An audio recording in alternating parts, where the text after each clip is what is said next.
Hello guys, good morning. आज मला सुट्टी आहे आणि मी माझी चपाती गरम करून घेत आहे। नुसतं ब्रेड टोस्ट केल्याने काही आपलं नाश्ता बनत नाही, तसंही चपाती गरम केलं म्हणजे बनवलं नव्हे।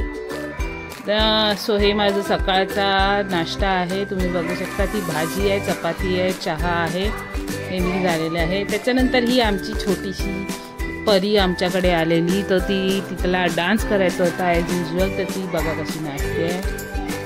आणि तिने मला खूप सारे गाणी सांगितले। तर पहिलं तर मला आश्चर्य वाटलं की तिने सांगितलं हर हर शंभो वर मला नाचायचं, सो ती हर हर शंभोवर ती नाचते आहे।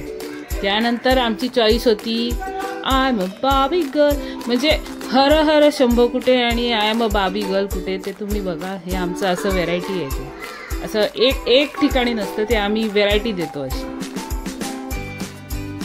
सो हा तिचा डान्स आहे, तुम्ही बघू शकता। डान्स कमी आणि कवायती जास्त, असं काहीतरी प्रकार आहे तो, पण ठीक आहे। त्यानंतर बाबांनी मसाले दूध दिलं होतं, त्याचं मी मसाले दूध प्यायली आहे। त्याच्यानंतर हे आहे दुपारचं जेवण, जे आंबेडकर काकूंनी 2 भाज्या पाठवलेल्या आहेत, ती घरची भाजी आहे आणि ते पोळा पण। हे संध्याकाळचा चहा आहे, हे मफिन्स आहेत जे माझ्या बहिणींनी बनवलेले, हे बिस्किट आहे आणि हे माझं रात्रीचं जेवण आहे, ओके। आणि त्याच्याबरोबर नंतर राईस पण घेतला आणि ती भाजी आईने बनवली होती आणि ते डाळ आहे। आणि आज एक एक्साइटमेंट अशी आहे की आज संध्याकाळची दहीहंडी आहे, तर तुम्ही हे बघू शकता, ही मुलं खाली नाचतायत आणि सगळ्यांना सांगतायत की आमच्यावर पाणी टाका। अजून हंडी बांधलेली नाही आहे, पुढच्या ब्लॉगमध्ये हंडी दाखवेन तुम्हाला। Thanks for watching.